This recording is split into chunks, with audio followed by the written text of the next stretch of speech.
I didn't break the planet. It was this way when I found it, all right? Everybody laughed when I first said I wanted to be a comedian. Well, they're not laughing now, are they? You know why it's laminated, don't you? To catch the tears of joy. It's a Celtic phoenix. People are thankfully being stupid again. Welcome to Gurus of Comedy. With your host, Dave Keeshan. And welcome to Gurus of Comedy. I am joined today from Norway, Pernille Halland. Welcome. Thank you. Hello. No, I didn't even ask you. I just say Norway. I have to admit, I know very little about Norway. I don't even know what city or town you might be in. Do they have cities or towns in Norway? Yeah. No, as long as you know we're not the capital in Sweden, that's enough. So I'm from the south, and that's the place where we have the most sunshine. So I don't want to kill myself, and that's good. And it's really hot actually now. It's very nice. I've been hiding out in Norway during this whole crisis. Moved in with my parents, a very humbling experience. And what can I say? I've just retreated to being the bratty teenager I once was. So I did a bit of homework. I didn't realise that, the North Atlantic warming current that heats Ireland and keeps us nice and wet, when it finishes with us, it goes off to Norway and looks after ye. Oh, thank you. Not too kind. And one of the most famous exports is AHA. So I want you to thank you for that. They've been great to us. I love them. And also Norway invented the paperclip. Must never forget. That's okay. That's a double whammy. And Vikings come from Norway, which is a great TV show here. Which if you kind of look a bit redhead, you can get an extra work here. So that's been a great employer in the industry in Ireland. So thanks for that too. Oh, I wish I was a redhead. Pernille is a stand-up comedian who's mainly based in the UK, and you've been performing there, but you're Norwegian by birth and grew up there, and you kind of have an American sensibility. So we wanted to discuss that. So I suppose the main thing is you were working on towards a gig for Edinburgh that got kind of killed like everybody else's before with the lockdown. Yeah. What were you doing in the UK? Like, how long were you performing there? What were you up to? Yeah. I'll just fill you in because basically I think a little bit like you, I have a background. I grew up moving around a lot. So I was actually born in Houston, Texas. But like I am Norwegian, and then I spent my childhood in the UK, and that's why I sound like I fucked the cast of Downton Abbey. I'm sorry about this horrible posh sounding voice. So you sound like one of the maids, is it? Yeah, absolutely.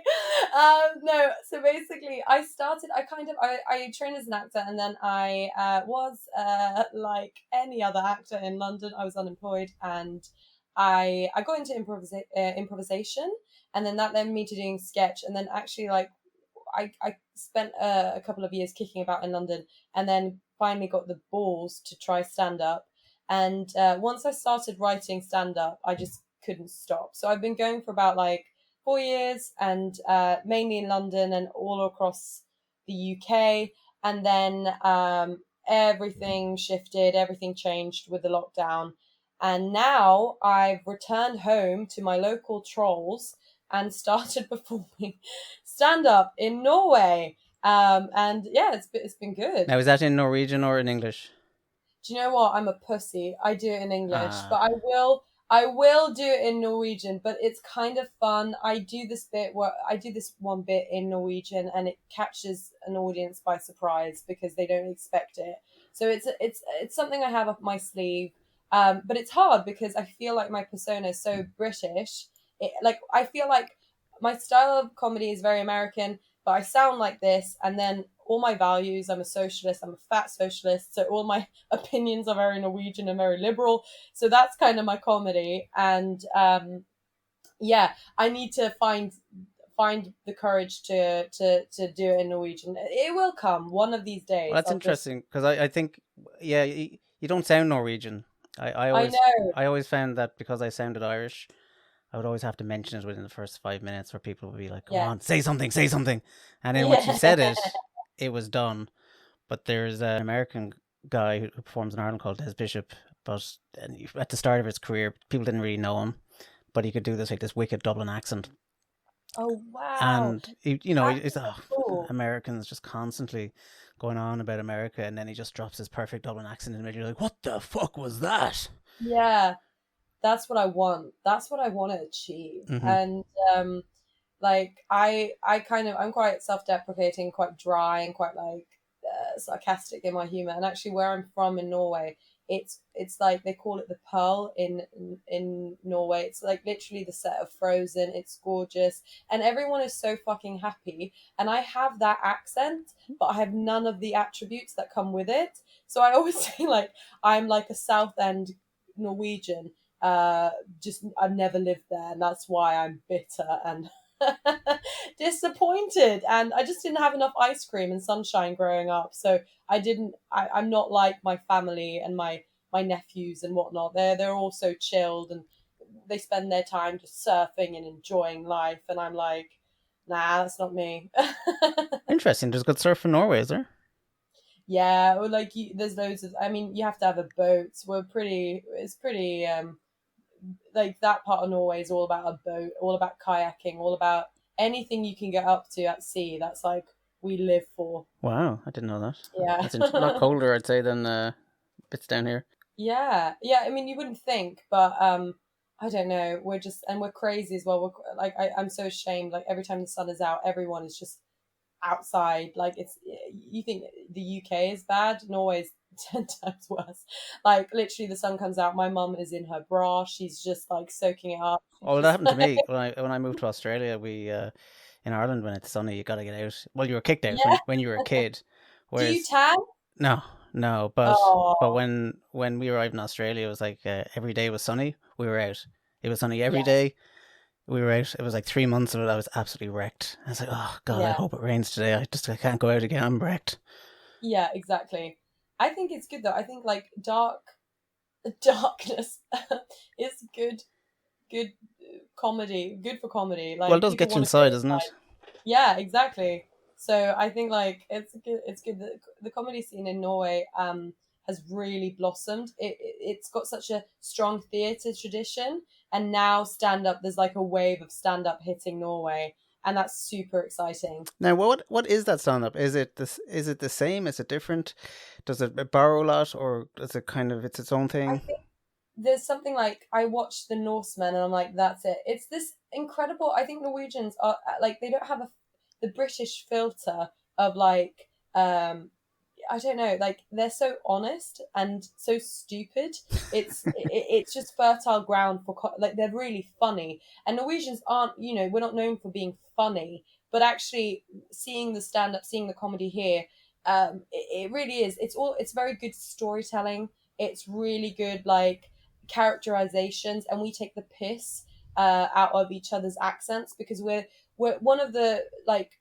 Our country is just full of mountains, and I didn't know this, but mountains and that kind of terrain just naturally creates little villages, and each little village has their own accent with a ridiculous radio like broadcasting thing, and that is like so funny because the north and south divide, we also have it, and if you're from the capital, you're a dick, we hate you. So it's very, I feel like it's quite kind of similar to a lot of other countries, but it's just got more trolls in it, I guess. All right. Yeah, I suppose Ireland would be very similar.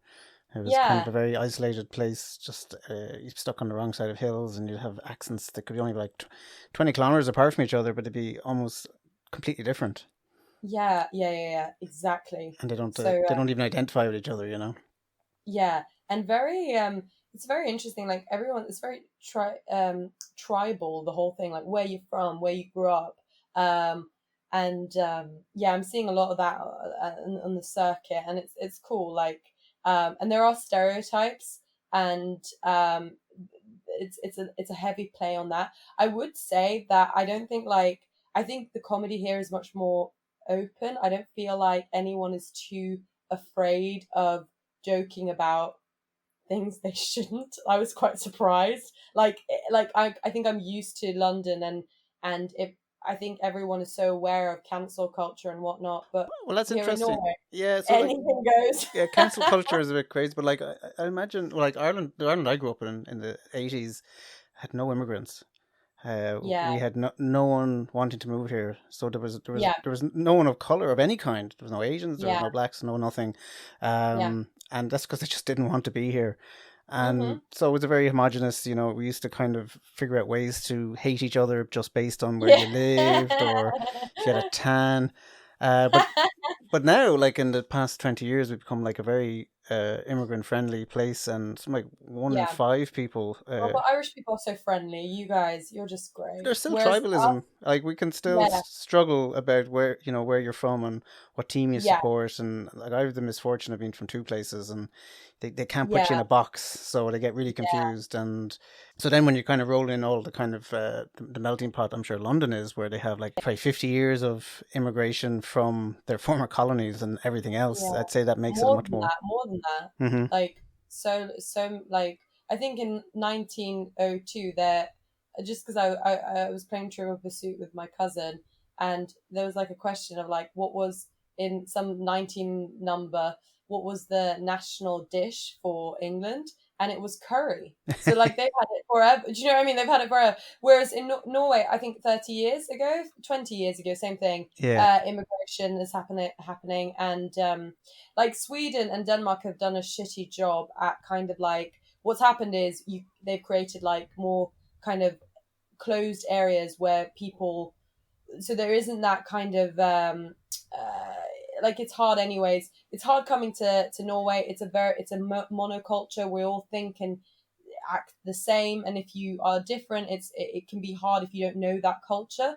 So but the I want to say assimilation, is that a word? Like basically It is. people, Particularly if you're a Star Trek yeah, fan. like kind of bridging that so it's much more open, I think has been better, but there's still long ways to go. So Sweden has had huge issues with it, and that's why they are like their right-wing policy is absolutely mental, because they can't seem to see each other's points of view and where they're coming from, and there's lack of understanding. I think Norway, we're a smaller country, so it's kind of easier, but yeah, you can definitely tell that like we're much more multicultural now, which is good, which is much.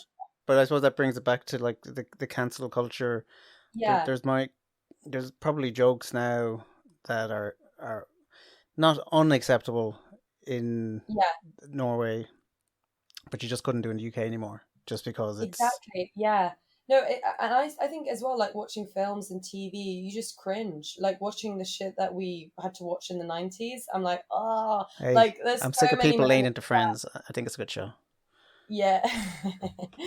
But I think it's kind of we're changing, and I think like maybe, but I just feel like what's cool about Norway is like the stand up is like it's really you get that it's jokes. No one thinks that person on stage truly believes everything that they're saying. Like we get it, it's just jokes. Like we understand. There's like what I feel in the UK scene is like there's a lack of understanding of intention. Mm-hmm. Like your intention is never to offend or to be cruel or to make anyone feel uncomfortable, and so I feel like what's interesting in Norway, that's just taken for granted. Like of course you're just being silly up there, and it's not like you have an agenda to push through. Well, I found this expression, which I understood it immediately once I heard it, but I hadn't really heard it until about 2 or 3 years ago. It was like, what type of comic are you? Are you one that punches up or punches down?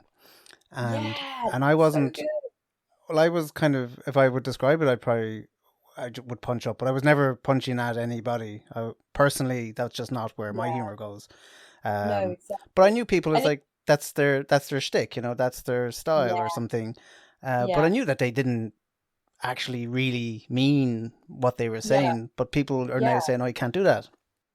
Yeah, it's crazy, and you have to be like so aware. Maybe I mean I accept the challenge. I think like cool. We are moving in as a society into like a different sphere, and I think like cool. That's just great. Well, how can you adapt? Well, I mean, we discussed offline Sarah Silverman, which I think is a very interesting one, because she's famous for this character. It's the character she has. Like she comes up in a lot of texts. If you study comedy a bit too much, that her material is virtually unstealable, because what she does is so uniquely her that anyone who even says like a line of her material it's known to be hers, but her character is like this sort of ignorant, Jap, Jewish American princess.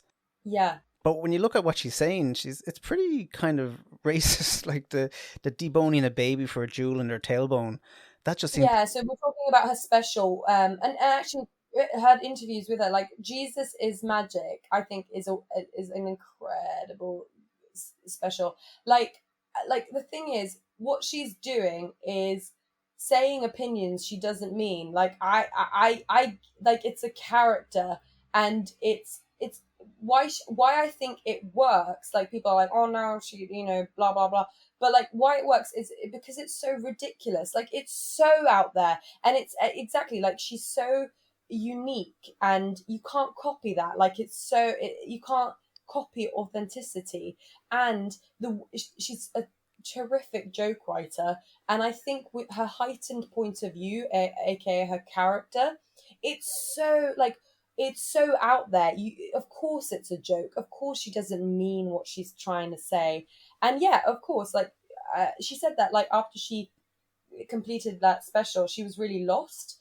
She didn't know what to do, how to write after that, because she's invested so long in that character that, like, if you see her A Speck of Dust special, it's much more toned down, but still, like, the way she writes is completely her and completely unique. And I think it should be celebrated versus being like, I don't want to be I don't want to put anyone in Twitter jail, or like, they are jokes. Do you know what I mean? They're obviously like, jokes, but she did get in trouble. She had a... Of course. Yeah, no, she has an episode where she goes in blackface because she, in her show, the Sarah Silverman program, she swaps places with her black friend. So her black friend is a Jew, and she paints blackface to be black. And all it is this ridiculous episode describing and kind of showing racism and ignorance. And I think it's really successful in the achievement of that. But of course, looking at it now with our 2020 cancel culture eyes, it looks horrendous. But the intention wasn't to be a racist, Well, she got herself in trouble. I think she used to have a famous bit where something about jury duty, and he says, like, a lot of people want to get out of jury duty. You say, I hate chinks. And he says, well, yeah. I don't think you should say that. I say, I love chinks. Yeah. And it's obviously a subverting of a racist norm or a bigoted norm. Yeah. But I don't know, always feel mixed with, like, it was a subtlety, but if you're not kind of in on it, you're hearing it, like half hearing it, or a bit like Chris Morris. Chris Morris back in the 90s did a famous show on pedophilia. Yeah. Well, it actually wasn't about pedophilia, it was about the media's coverage of pedophilia. Yeah. And like, there's people standing up in Parliament about it, saying, "Oh, it's an offensive show. I didn't see it myself, but I think it should be cancelled." And it was like, but that was what the show was about. It was about people not paying attention. I haven't seen it. I need to check it out. Oh, that was very interesting. Like Chris Morris is really before his time in terms of pushing norms, but I still think he lost gigs because of it. I think he kind of pissed off enough people that he didn't get subsequent gigs as much as he probably could. Now, he may not have wanted them. That's different. But yeah, that was very informative about, I'd say, the start of, I think, what you were mentioning about people responding a bit too much, that they don't understand the joke, or they take the surface level of what's been said and don't understand the subtlety underneath it. Yeah, I think there is we're at a point now where everyone's tearing each other down, tearing each other apart, and we're like ripping statues because we want to delete history. Like, leave them up. Where can people piss if they're not there? Is what I say. But like, I just think, like, if we look back at the past with the eyes that we have now, and our point of view now, like, you have to look at it like, at that time and place, okay, that was what went down, and now it's like, okay, you need to move on, because like, there's no, with our cancel culture, there's no room for growth or basically saying, hey, I realize now that I've learned something that I realized that how that was offensive, and blah blah blah blah blah. Like, there's no room for it. It's only black and white, and actually it's very often it isn't the case. I'm not saying that like if you're offended by someone's material that you shouldn't speak out about that. Please do have your opinions. I'm just saying that like this scrutiny of the past and being like, oh, Sarah Silverman is a racist because she did that blackface episode, or she told some jokes about race. That is evidence of her of her being a horrible, evil person. I'm just saying that they're two separate things, you know? Well, I think it's an interesting point. I mean, like, I think comedy is an interesting way of having a commentary or even taking apart certain ideas. And like, I always go back to the difference between Nazis and pirates. You know, you allow your kids to dress up. You allow your kids to dress up like pirates, but you'll never let them dress up as Nazis. But when you really look back at what pirates were doing, they weren't nice people. You know, they were killing people, they were stealing. You know, they were pretty vicious fuckers. But you give us 250 years of time, it's like, you'll dress them up like that for Halloween, you know? So, I don't know, another 150 years, we could all have kids dressed up as like Hitler and say, oh, isn't he so cute? Look at him. His little mustache. You're right. Like, that is crazy. Well, I'm also a dad of a 5-year-old daughter, and the whole Disney princess thing just drives me bananas, you know? Just, I want to marry a prince, you know, because I'm entitled to it because of my birthright. But if my dad wasn't born a king, then, you know, I'm just going to be a scullery maid. And it's just like, the messages there are really mixed up. Oh no, I have a big bit about like Disney in my act. I'm like, what did it teach us, ladies? If you're asleep and he kisses you, be grateful. Women with voices belong in the sea.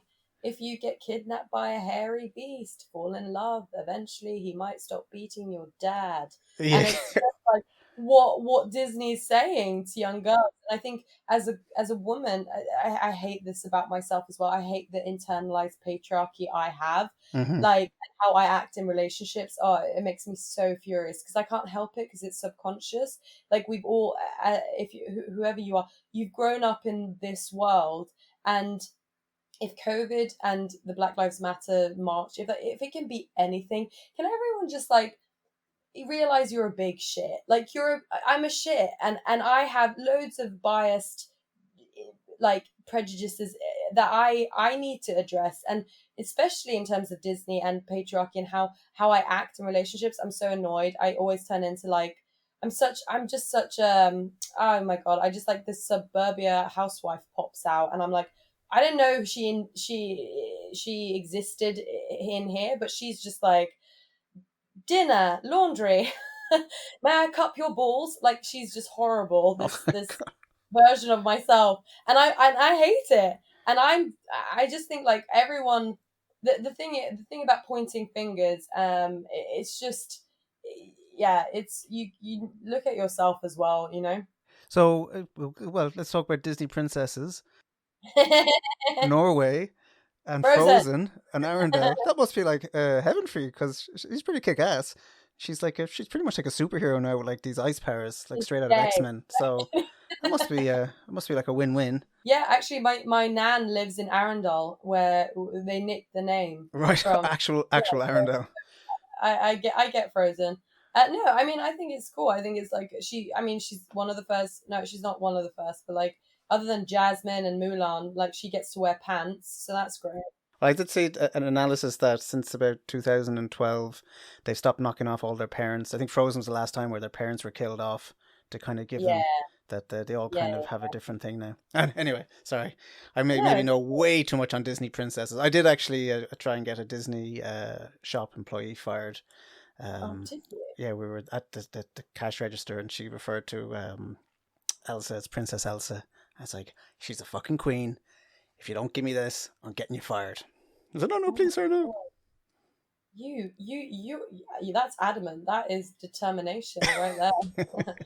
And by the way, she only wears pants in the second movie. Sorry, just want to be specific here. Okay, of course. Good on her. Just let a girl wear pants. Come on, that's all I wish. I wish for the ladies, the Disney characters to come. Let them wear something comfortable, you know. Excellent. Okay, well, so there is hope in the future, and We will. Yeah, I think so. Getting back to Norway and comedy and Yeah. yourself, how like you said, you only done a little bit so far. How are you finding your voice? Like, are you not Norwegian enough, or are you somehow like I've always found once an expat, always an expat. So even if you're from there, Yeah. you kind of come I back. think I'm truly going to always be an immigrant because like I've moved 25 times. I Oof. don't like, but it's weird when your parents. It's like Are I they just serial felt like killers or something? yeah, they are serial killers. No, I don't think you have to be Sherlock Holmes to realize my dad works in oil. But and that's just I'm prepared. Like I ask questions about his job, not because I'm interested, just so I need to be prepared for when eventually I'll be cancelled along with Oh right, Norway. it's like Sins of the Prepared. Father, yeah.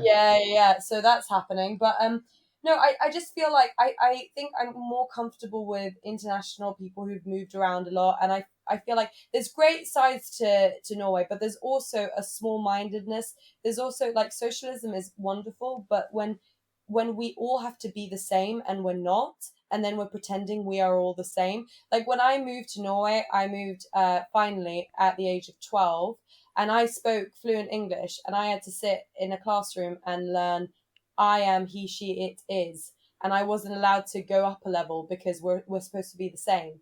Do you know what I mean? And that's when you're like, okay, socialism, we're taking it too far. So there's something called the law, which is the law of Jante, which is just basically this whole like, it's tall poppy syndrome. Don't think that you're better than anyone else. Don't think that you can, you're not something special. We're all the same. And like, of course, of course, I love the welfare. I love all of that shit. But also I think like, we need to also be real about like where our talents lie and what we excel in or what we are shit in. So it's not just like combing us with the same comb, because that isn't real either, and that's not the real world. So I think sometimes that that leads to a bit of mindedness and a little bit of village mentality, and that shit pisses me off because I just think it's unnecessary. Well, I always found so I've spent some time in America and a lot of time in Australia, that you did gravitate to the expats because they were all people who chose to leave their country, whereas the locals, whatever country you're in, were the ones who hadn't left their country yet, and exactly. they were of a different. So even when you come back to your own country or you're living overseas, I still always found it hard to integrate because they were like not interested in expanding their exposure to things in the main. I mean, it's always exceptions, but they were like, I have these friends, I've had them since secondary school, I'm not really interested in having any more friends.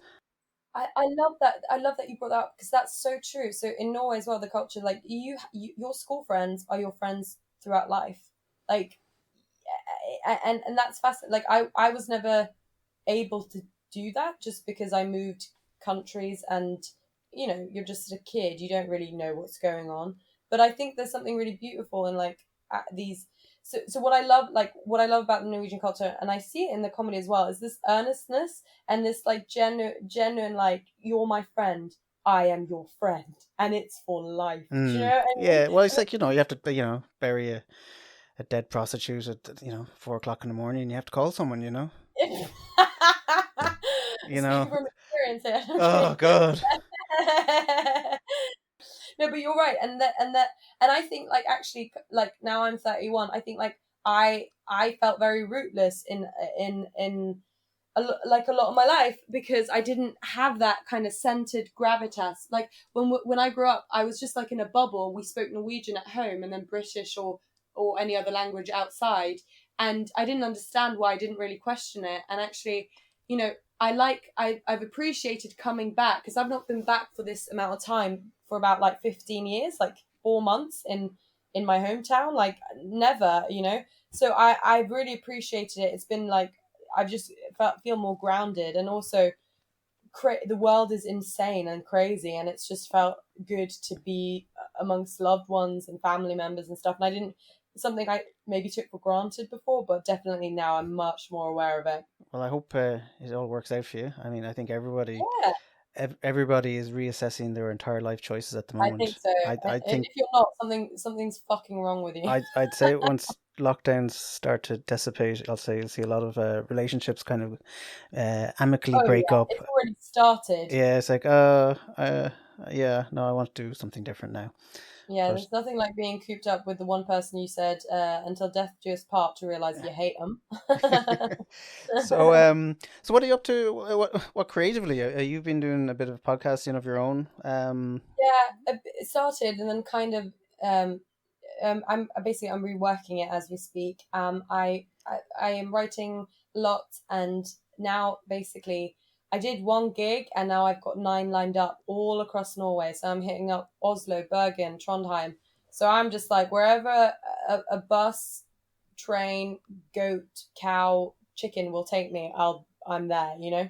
Right, I've never been on a Norwegian chicken. It must be No, I pretty. mean they're great. Okay. Or a sleigh dog or something. I don't know. But basically, yeah, I'm hitting up like the cities as well as really rural places, and I can't wait. I'm really excited Well, I'll about be it. But very keen to hear how you get on. yeah, I'll definitely keep you posted and let you know what they think. Like the good thing about having, and I'm happy that I'm happy I started my comedy in London because there's so many gigs in London, and Oh you get God. to be shit and for like there'll be no consequence. Whereas now the stand-up community in Norway, it's like yeah, it's good, but it's not as big as in London. And now it's like oh, now I know like what I'm doing because I've got a few years under my belt, but it feels better and it feels like it's more fun. Oh yeah, no, I found like Sydney. It's not as big as London, Yeah. but it was a good place to start. It was bigger than Ireland is, so I felt it was like going to university a bit. You kind Oh of you really? train a bit and you kind of make your mistakes and you learn, and then it's like right, I think I'm Yeah. ready. Should I? Yeah. Because I don't think I would learn as fast. I don't know if like you talk about outdoors, a bit like mountain biking. Yeah. There's a whole concept of earn your ride, where you're supposed to cycle to the top to go down. But every now and again, it's nice to get the gondola up, so you can kind of just concentrate on downhill like 6 times in a Yeah. day, and it's like, okay, I know what I was fucking up, so next time, so you feel like you got concentrated learning. Yeah. I just feel like what was terrifying when I did my first gig after like 4 months of not doing live comedy, I was so nervous. But it's weird, like that's when you appreciate that you didn't have a life prior to the lockdown. Like comedy was all you did because like I got on stage and I was so fucking nervous, but then you realize, oh yeah, okay. I like it's like riding a bike. You get back into it, you relax, and then it was just so nice to do it. And then what's horrible is like I've had a bit of a break, and now I'm back doing it tomorrow, and I'm just gonna experience the same anxiety, but I think it's okay, and then hopefully like we'll just keep going. Well, that's always a problem I found with performing. Is like you can have a massive night. I think one time I did a competition. It was a final. We had something like 300-400 people in the audience. Yeah. Amazing. It did very well. And then the next night there was another gig. It was about 4. Yeah. You're just like, That's but the last reality. night. Comedy. Yeah, no, I love it as well. And like yeah, I know, I totally agree. And I'm just like I don't care, like even if it was just my grandparents in the audience, I would have like I would have been all over it. Like I at this point now I'm just like if anyone wants to come, and I think people need it. Like when I did the gig, like people were just like, oh thank fuck we just get to laugh at something, because you're bombarded, we've been bombarded by just absolute onslaught of shit, and people need it. Like I genuinely think people need it in their lives. Well, there is that documentary. I don't know if you've seen it. It came out in 2005. It was called The Aristocrats. It's about this famous joke that the setup's the same, but the whole concept started because it was like some gig that was after September 11th, and Right. there's a lot of comedians in it, and no one wanted to break the tension. And this one guy, Gilbert Gottfried, goes up and does this joke, and just the entire room and everyone's like, they just needed it. There was just they just had been like Yeah. stretched tighter and tighter for weeks and weeks, and then it just snapped, and it just was a relief. And Yeah. like, and I like, I believe like everything, like comedy Yeah. is, everybody just lives with that stress, and they Yeah. kind of want to have a relief somehow, and that's sort of, I always feel like people kind of go up there, like what a comic is the person that goes up in front of the audience and says for 5 minutes, look, I've got this, relax, I'm going to look after you, and you can relax. Yeah. And you're Yeah.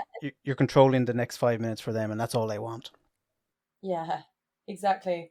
Yeah, I that's kind of what was kind of, and it felt good as well to do, because like I enjoyed it, and I was like, oh fuck, I've been miserable. I have, like, it was so much a part of who I am, and when that just completely disappeared, it's actually like it takes its toll. So like starting back up again, I just feel like I feel a bit lighter.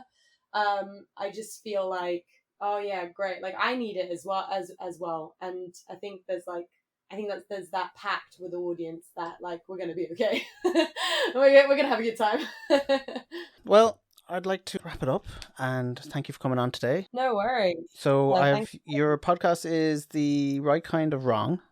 Yeah. And it can be found everywhere you find podcasts, I hope. Yeah. And you got a Patreon you're working on. Yeah, I've started that just because I just wanted some money for like biscuits and shit. And yeah, if you want to come and see my stuff, yeah, please support me. There's a lot of fun stuff. I do like I do a lot of family caricatures where I talk in this very Norwegian accent, and if that's your thing, maybe you'd like to watch some more or like hear some more. Who knows? Excellent. And I am Dave Keeshan on Twitters and everything. And this podcast, Gurus of Comedy, can be found on Apple. If we get 5 stars, that would be awesome. And I want to thank Pernille Halland for coming on today and saying goodbye. Goodbye.